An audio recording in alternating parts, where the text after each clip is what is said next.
Hi guys, আসসালামু আলাইকুম। কেমন আছেন সবাই? আশা করি ভালো আছেন। আমিও আলহামদুলিল্লাহ ভালো আছি। আজ রান্না করব খাসির মাংস। সব মশলা বেটে নিয়েছিলাম, পেঁয়াজ, রসুন, আদা, গরম মশলা, জিরা সব শিলে বেটে রাখছিলাম। সব পরিমাণ মতো তেল দিয়ে সব মশলা দিয়ে দিলাম, দিয়ে কষাবো। হলুদ, লবণ, একটু শুকনো মরিচের গুঁড়া দিয়ে ভালো করে কষাবো। একটু ভালো করে কষাতে হবে। খাসির একটা গন্ধ আসে। মাংসটা যত ভালো করে কষানো হবে ততই মজা আসবে। কিছুটা গরম মশলা একটু ফাটিয়ে আর ঝাল দিয়ে দেব, দিয়ে সুন্দর করে কষাবো।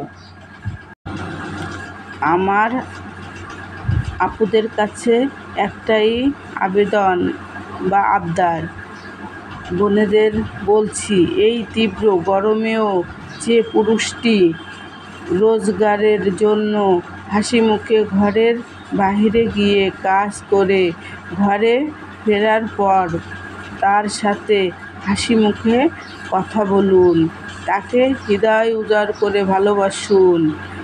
ভাইদেরকেও বলছি, এই ভ্যাপসা গরমেও যে নারীটি হাসি মুখে রান্নাঘরে গিয়ে উত্তপ্ত আগুনে সামনে দাঁড়িয়ে পরিবারের জন্য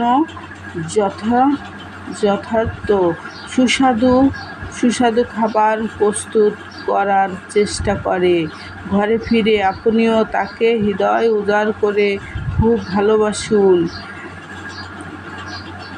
দিন শেষে এই ভালোবাসাই আমাদের সব কষ্ট ক্লান্তিকে দূর করে দিয়ে মানসিক শান্তিকে ফিরিয়ে আনে। তাই একে অপরকে ভালোবাসুন। আমার মাংসটা কষানো হয়ে গেছে। ভালো করে কষায়ে আবারও ঝোলে পানি দিয়ে দিলাম, ঢেকে আস্তে আস্তে করে জাল দিলাম। জাল দিয়ে দেখি কি আমার উঠায় দেখি ঢাকনটা আমার রান্না প্রায় শেষ। একটু ঝোল রাখবো, খাসির মাংসে একটু ঝোল রাখতে হয়।